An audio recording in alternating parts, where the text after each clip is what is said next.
Hello and welcome to The Energy Check, an auditory platform rooted in Sabah, Malaysian state of North Borneo, that shares genuine generative discussions on clean energy and the convergence of equity within its ecosystem. Hear the insights and stories of industry experts, civil society, local communities, and passionate youths touching on energy access, power in electrification, and intersections across renewable energy. I'm your host, Kenneth Law, from Sabah Renewable Energy Rural Electrification Roadmap, or Sabah RE2 for short, an initiative navigating towards a future of energy equity, right livelihoods, and well-being for Sabahans through renewable energy. In this first episode, local personality Ben Uzair chats with Cynthia Ong, Chief Executive Facilitator of Forever Sabah and consortium partner to Sabah RE2, on Ben's Make It Happen podcast, which celebrates the trials and triumphs of Sabahans who are making it happen in Kota Kinabalu and around the world. Here, Ben and Cynthia discuss the vision of Sabah RE2, what the journey down a roadmap has been like since its inception in 2021, and where it's headed in the years to come. Good morning, Kota Kinabalu. You're listening to Kiki 12 FM.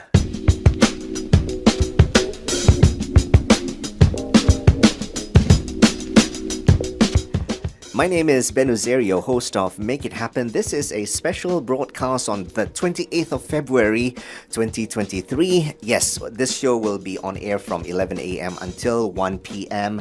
And I have a very special guest here in the studio, Cynthia Ong. Cynthia, thank you so much for being here. Good morning to you.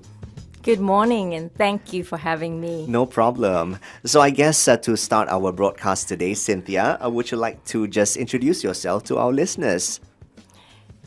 My name is Cynthia Ong, as you said. I am, I guess in this context today, Chief Executive Facilitator of an organization called Forever Sabah. Mm-hmm. And we're part of a consortium of 4 organizations with Tony Bung, Pakos Trust, and Green Empowerment to work on what we call the Sabah Renewable Energy Rural Electrification Roadmap, RE2 squared. All right.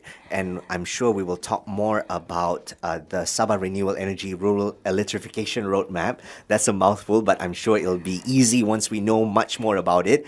But let's talk about Forever Sabah, as you mentioned. What is Forever Sabah and its future trajectory for Sabahans? Forever Sabah started with the question, where will Sabah be in 50 years if we continue on our current development trajectory? So we socialized that question across sectors, civil society, government, private sector, academia, communities, and it dived into 2 years of conversation. Mm-hmm. And what emerged was the vision that we can transform the linear extractive economy to what we call the diversified, equitable, circular economy, meaning instead of cutting, taking, gone to create wealth, we close the loop on ourselves, whether it's energy or waste, so that we have our natural heritage in perpetuity. Are we saying we're not doing enough now to ensure that the things that we do are sustainable? I don't know if it's a question of enough. I think it's a question of transforming the system. Because at the moment, it is treating our assets as if they are infinite when they are not. Very limited resources that we have, yeah. Yes, so whatever our practices are, have to keep them functioning, have to keep them living, if you like. Yes. So that a landscape is living, a seascape is living, and we are in coexistence with it, meaning we take what we need, we have an approach of wise use, and we're replenishing. That's the whole narrative, like a lot of things that we need to discuss today. What is the Sabah RE Square to our listeners who are just now listening to the name of the program or the initiative Sabah Renewable Energy Rural Electrification Roadmap? Quite a mouthful there. Yes, I know. To begin with, apologies for the mouthful. No problem. We're fine. We wanted something descriptive, and we played with RE times 2 because it's renewable energy and rural electrification. So RE squared, meaning that our solutions have to be exponential. Renewable energy in Sabah for rural electrification and a roadmap of how to get there. So that's just unpacking the title. A lot of Sabah's communities are in remote areas, whether they are mountainous, forested, coastal, mangroves, islands, and they are the last ones to have access to energy. A lot of them are too far from the grid to maybe even ever become electrified. And it will certainly be many years, if not decades, before some of them become electrified. So Sabah RE2 roadmap aspires to provide the solution of the mini-grid, meaning it's a small grid or a microgrid. It's not connected to the main grid of the state. It's its own distributed generation of renewables, so either solar, microhydro, or a hybrid of both. And we believe that can power communities across the state, particularly in remote areas. And then as a second part to that is productive end use. So they can have their agricultural mills, their cold storage, the kinds of small industries or small enterprises that at the moment they cannot have because of a lack of access to energy. Now, what was the cornerstone that initiated this whole journey? I'm sure this is something close to your heart as well. There has to be some episode or something that caused the start to this journey.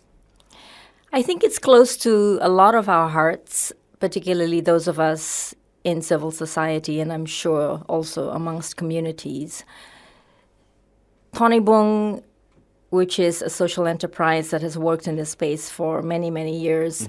They've been at this for quite a while, not just here in Sabah, but in Borneo and also in Peninsula.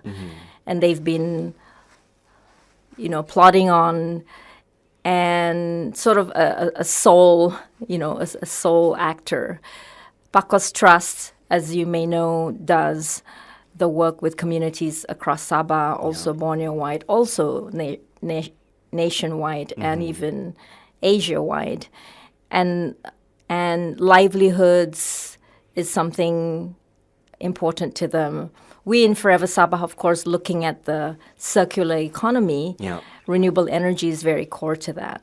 Green Empowerment is an organization that's been doing this also for a long time in other regions in the world. So it was very much a kind of coming together, a convergence of aspiration, and there was a funder on the horizon. The UK government climate finance folks decided, let's do this program, not just in Malaysia, actually, also in other parts of the world. And we applied for it. So that became the impetus. Because of the resources, let's come together and let's see what we can make happen. And to scale what everyone had been doing up till then. And from your perspective, what does Sabah RE Square mean for Sabah, for the state? What makes Sabah, an ideal ground for renewable energy, rural electrification? I'm sure there are many opportunities here. Yeah, because Sabah houses 72% of unelectrified rural Malaysians.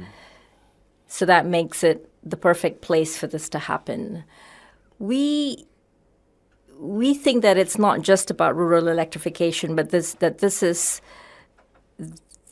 a pioneering initiative to scale renewables, and where there's need, and then it connects to energy, to the larger energy supply within the state, and hopefully, for increased renewable uptake in the future. We want to show that renewables are a thing. It's not just something, happening elsewhere and something we talk about, but it can work, and it can deliver energy, and it can deliver livelihoods, and it even can deliver low-carbon local economies. Now, maybe some of our listeners might be asking, because there are many efforts by various NGOs, government-linked companies, or even private donors, or even perhaps private individuals who go deep into the rural areas, to kampongs, and do what you do as well. What makes your organization unique than the efforts? Albeit all have the same, message in heart. What makes yours unique than the rest? Great question. This, first and foremost, is a roadmap. So what we did was bring data together, including from government, from others as well in civil society, and then build out the roadmap, also doing our own field work and our own surveys and our own feasibility studies and mapping. And it really is about how do we coalesce around this roadmap? How do we build an ecosystem to deliver this roadmap? So it isn't about the four institutions. It's very much about us creating the space with others, government agencies and all, for this to become a new industry that, service providers will say, well, let me build, 10 of those mini grids. In the roadmap, there's a vision to build 200, and then there's beyond that, there's 400 in total. So there's space for everybody. In fact, it will require everybody to make it happen. Sure. All right, we'll take a very short break. And coming up, our listeners might be curious, who is behind Sabah RE Square? What is this consortium? Are they working together with government? So we'll find out much more from Cynthia Ong here shortly. Stay tuned. You're listening to KK12 FM. And let's go ahead and continue with our discussion. You mentioned in length about Sabah RE Square. And who are the partners that make up the Sabah RE Square consortium? Well, the four organizations I mentioned earlier, Forever Sabah, Pakos Trust, Tony Bung, and Green Empowerment, we form the core of the consortium. We engage quite deeply with other institutions, Sabah Electricity, the Economic Planning Unit, the Kementerian Pembangunan Luar Bandar, and drainage and irrigation, just anybody who has anything to do with water, watersheds, rivers where we need the resources for hydro, for example. So we have a committee that meets regularly with the government, and so every part of the roadmap was with them.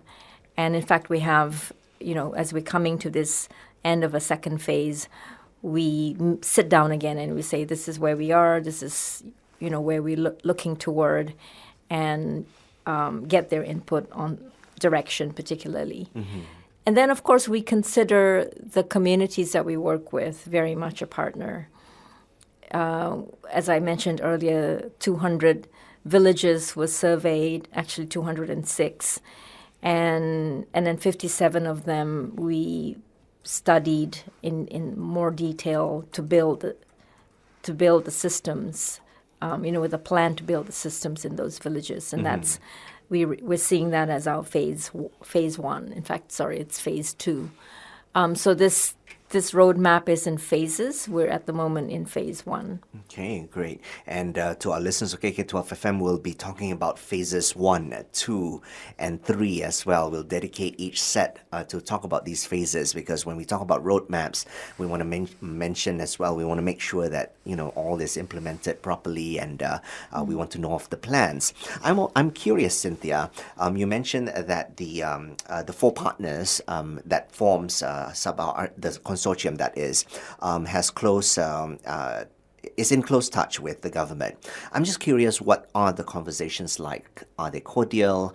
Are the government also very, are they listening closely to the needs? And most importantly, how's the intent to work together?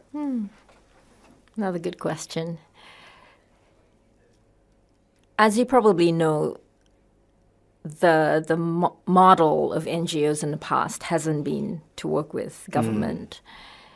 We typically would complain, we're in conflict, we would even attack sometimes.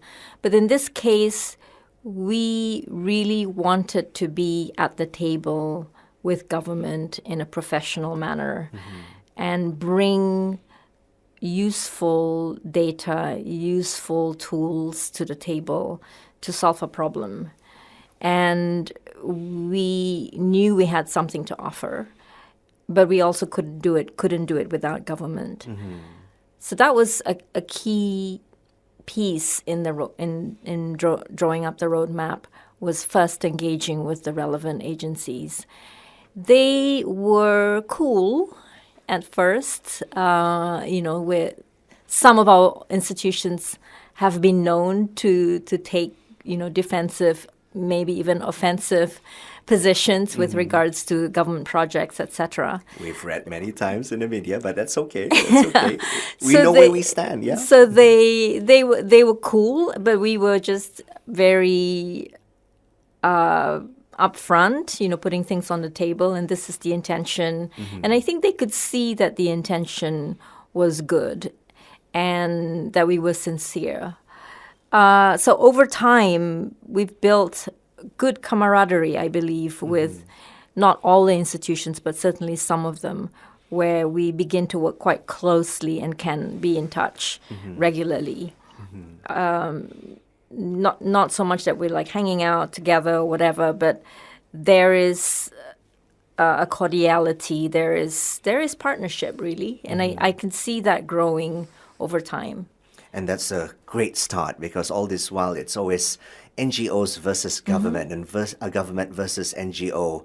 We see these two organizations always they always bicker at each other, especially in the media. But now it's very enlightening to see that, in this particular case with Sabah RE Square, collaborating with government and agencies, as you mentioned, I think that's very, very important as well to make things happen. So my next question is, how vital is convergence and collaboration to the roadmap? And we know that NGOs and governments don't like to collaborate much more, and here we are, the proof that this roadmap is part of that process. Yeah, convergence is at the center. Collaboration certainly, as a result of converging.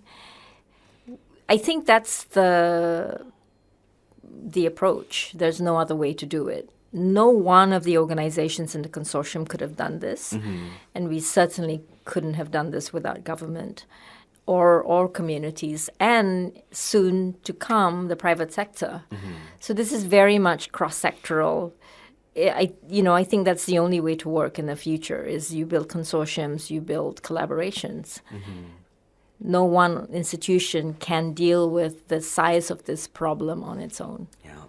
We're together with Cynthia Ong here in the studio, and coming up, we'll have Cynthia explain one by one of the different phases of Sabah RE Square. There's phase 1, there's phase 2, and also phase 3. Each bring important things to the table, and also hoping to make things happen, creating impact, especially with our rural communities.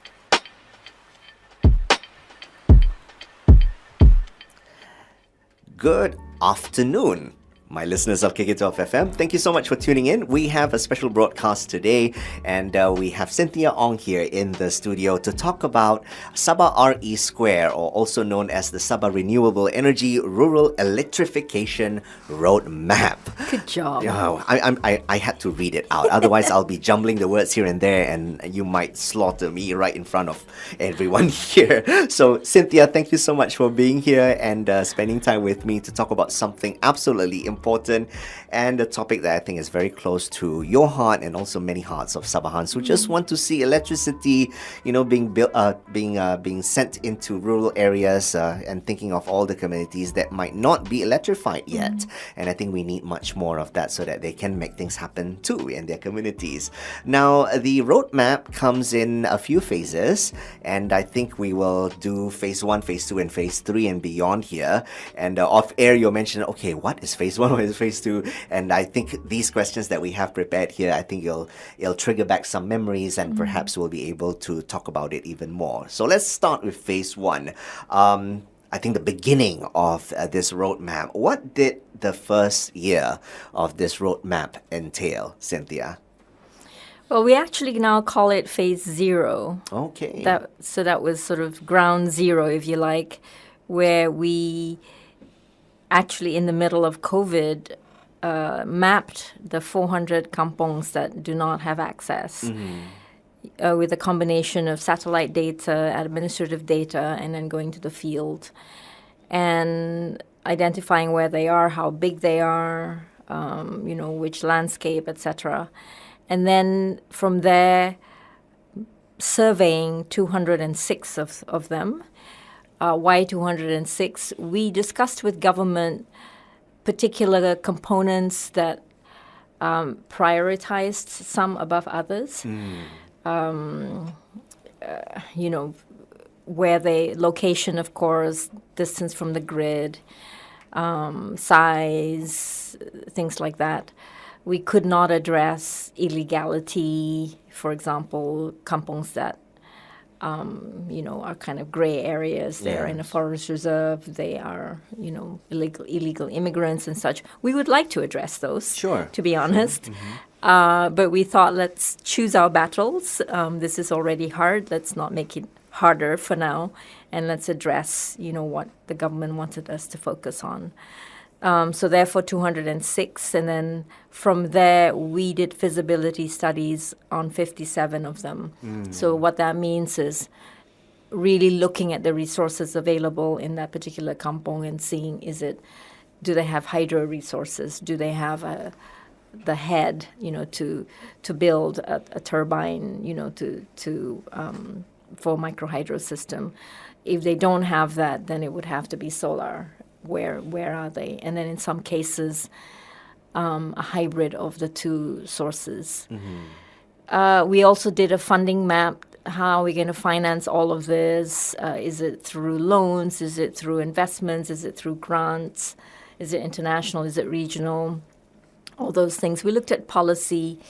How do we build an enabling environment that supports this kind of thing to happen and to grow in Sabah? We looked at toolkits. How do you optimize, different sources of energy, size of your system? Then we looked at productive end users for kampongs. Certain kampongs by the coast, for example, wanted cold storage for fisheries. More farming kampongs wanted mills. So kedai runcit. We even looked at villages that wanted or needed telco towers, because our mini grids can also, have power for that. Sure. So that was the kind of phase 0, if you like, and then phase 1 is building 5 to 7 demonstration systems. So out of the 57, what are the 5-7 that are the lowest hanging fruit, and we can build to show proof of concept and also become laboratories for learning with the government, with the communities, with private sector. And so that's phase 1. Phase 2 is then, am I mixing my phases up? scaling it out to the full 57. Give and take, but all this feasibility studies that we've done, getting funding for those, designing the systems, and delivering that's in phase 2. And the phase 3 is the full 206. Really, actually, we would love to go to the phase beyond, Yes. which is addressing the full 400 that are unelectrified. But we do believe that, not everything is linear, that some of them will get the grid at some point. Various things can happen in the next, 10 years or so. But our phases run until 2030 for now. But of course, we don't see that as then being done, and there's no more problems. There's maintenance, there's upgrading, Yes. and things like that. And really, the creation, if you like, of a new industry, the renewable energy industry, for small-scale systems, because this is not about the main grid. So this is not your, like hydro dam that delivers, tens of megawatts. This is small scale, and then the generation is distributed. Ownership is distributed, oftentimes owned by the communities themselves. We'll take a very short break, and there's a term that I'd like for Cynthia to explain, the free, prior, and informed consent. So we'll have Cynthia explain about that to our listeners and also to me as well, and then we'll move on to phase number 2, 3, and also beyond. To our listeners who have just tuned in, my name is Ben Uzair, your host of Make It Happen. Thank you so much for tuning in. And we have Cynthia Ong here in the studio. Cynthia, thanks so much, for spending time with us. How are you? Very good. Yeah, great. And very honored that this is your last day, and I got you on your last day. Absolutely. Very, very important that we highlight this roadmap as well. I think it'll be very, very important to our communities as well. And yes, it's a pleasure to meet you in person. And sadly, it's my final day at KK12 FM, but that's okay. That's okay. I hope this will become like a jumping board perhaps for other opportunities in the future. Yeah. Thanks for spending time with us, A Cynthia. new chapter. Absolutely, absolutely. All right, Cynthia, free, prior, and informed consent. That has been one of the processes that contributed to the roadmap. But before I move on to that, I guess we'll have you explain to our listeners what is the free, prior, and informed consent. I'll be glad to explain that. I never knew that FPIC would one day be on radio. It's so far only been talked about in, sort of the halls of NGOs and United Nations and human rights proponents, etc. So it's something enshrined in the United Nations Declaration of the Rights of Indigenous Peoples. So free, prior, informed consent, or FPIC or FPIC. It's something that is typically used in spaces around land rights, human rights, refugees, evictions from your land, and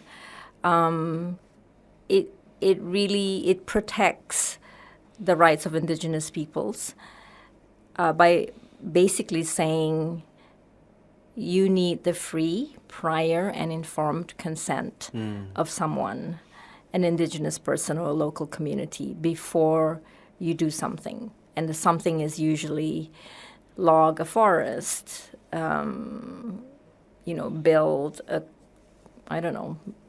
huge, development. It isn't yet something that is enshrined in law in Sabah, although some of our laws speak to it in concept or in principle, but there isn't a law of FPIC in Sabah. But certain of our enactments and policies mention prior and informed consent. They leave out the free. So in what we do, what PACOS does, for example, Tony Bung, this has to be central. So we wouldn't go into a village and assume that they want a mini grid or they want energy. Yeah. There has to be an iterative engagement over time that gives them the right information, the full information, prior to anything. Sure. So that they can decide if to give their consent or withhold their consent. And again, it's something iterative. That's a key piece. It's not that they say yes once and it's yes always. They have the right to say no at some point. Sometimes people think, okay, I sent you the letter and you didn't say anything, so that means kind of like it's a yes. With FPIC, there are protocols. It says you send your notice when, you have to make sure the person got it, you have to make sure the person read it, received it, in time and gave a yes, I can meet you, and then you meet them. And then what do you have to do when you meet them? You give them full information, all the data in the language that they understand, not that they speak some indigenous language and you give them all the information in like legal speak in English. Then that's, not in the spirit of FPIC. And then finally, their consent, and what is the consent in the form of? And who gave consent? Because it cannot be the kampong leader gives the consent for 1,000 people. Sure. So it's really complex. It's not something as easy as, I send them a letter and, the Ketua Kampong says, sure. You see what I mean? Yes. So even the proponents of FPIC, all of us who believe it's a really important protocol, we're still learning, we're still struggling. And we also learned that there are traditional forms of FPIC. Before it was in the UN declaration, it was already practiced in many indigenous communities in different forms. And I'm sure the FPIC has its process that it has contributed to our to the roadmap here. And entering into phase 2, how has the roadmap evolved to align with the needs, desires, and also the realities of the communities that Sabah RE Square has engaged with? Yeah, phase 2, we're not yet there. But we're certainly looking ahead and seeing how it could be. I think coming to the decision of which ones first, why these ones first and not those ones, will be a challenge. It was a challenge even in this first phase. If we're going to build 5 to 7 demonstration sites, why build that one first? Sure. And not the other one? So we encountered that immediately, and we thought, oh boy, it's going to be like this all the way. What do you say is a priority? We have a selection process, and we have principles of the selection process. And you can say poverty is part of it, access is part of it, funding is part of it. But once you arrive on the ground, a community might say, we need it more than they need it, and why are you going there instead of here? No. All of those things we have to grapple with, and it just isn't an easy answer.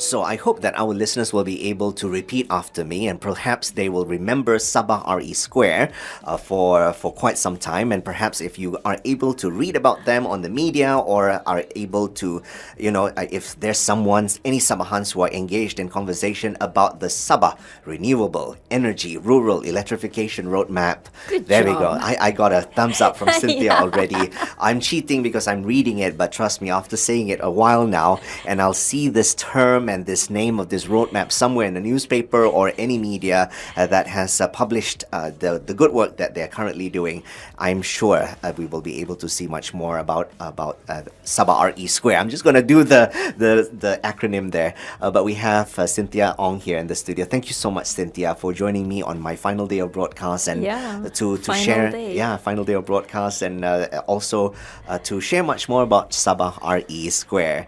So I'm sure there are a lot of challenges that you have been through, and you might foresee some challenges as well that Sabah RE Square is facing. What challenges do you foresee in making sure that this roadmap could make things happen for the communities? It feels actually like a whole ecosystem of challenges. It's a future that we want to see, but it's asking for some things that are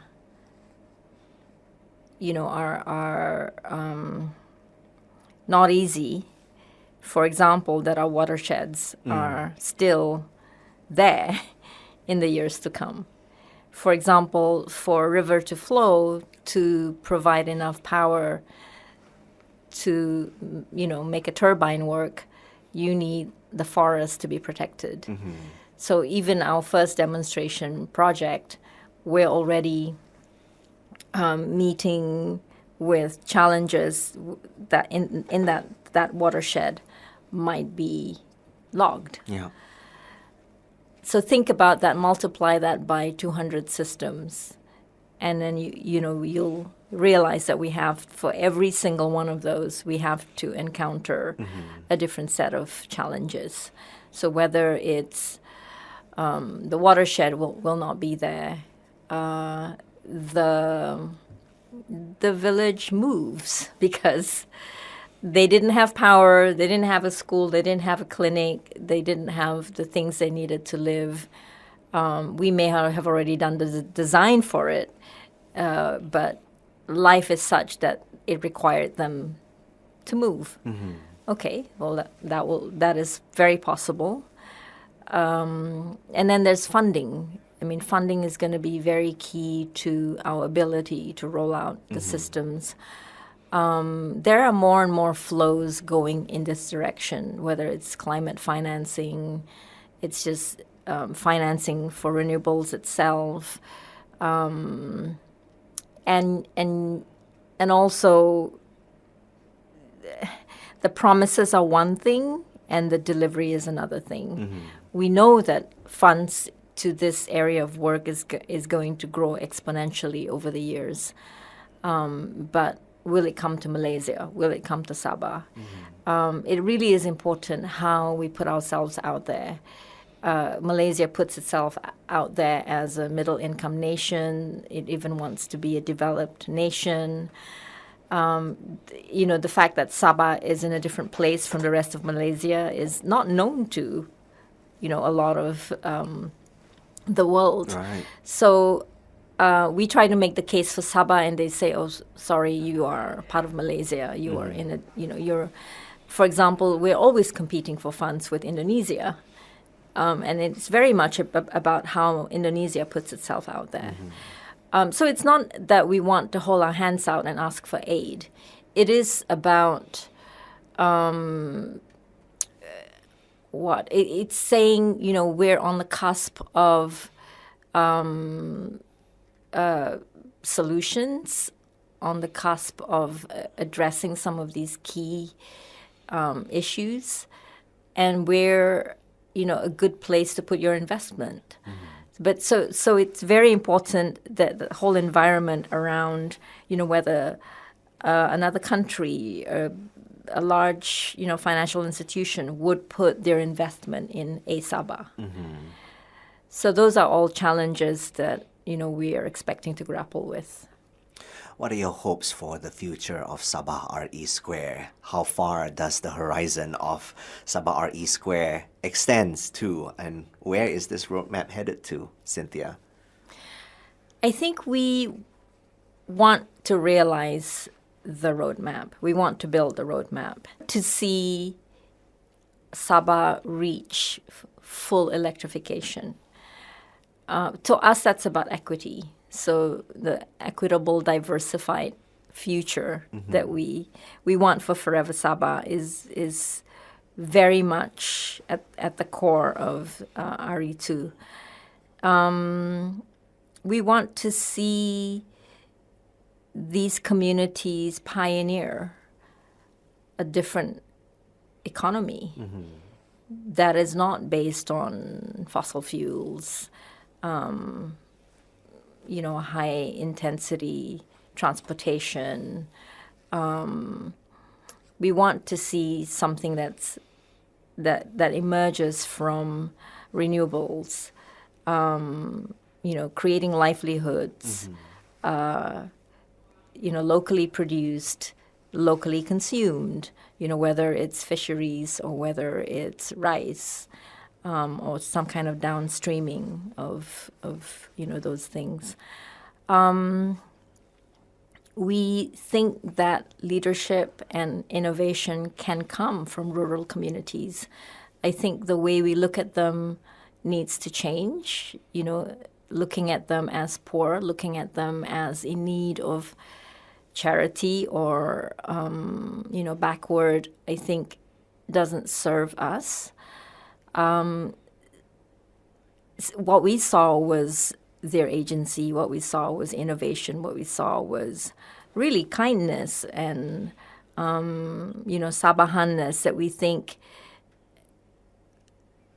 should be forefronted, rather than them being not just marginalized, but almost invisible to the larger society.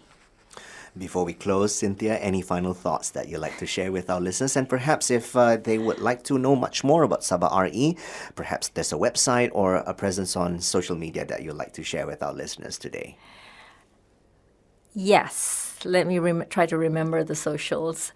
But I think the website is Sabah RE2 roadmap.org. And then I think from there you can get everywhere else. But there's a lot of resources on the website. There's lots of videos, even, training modules.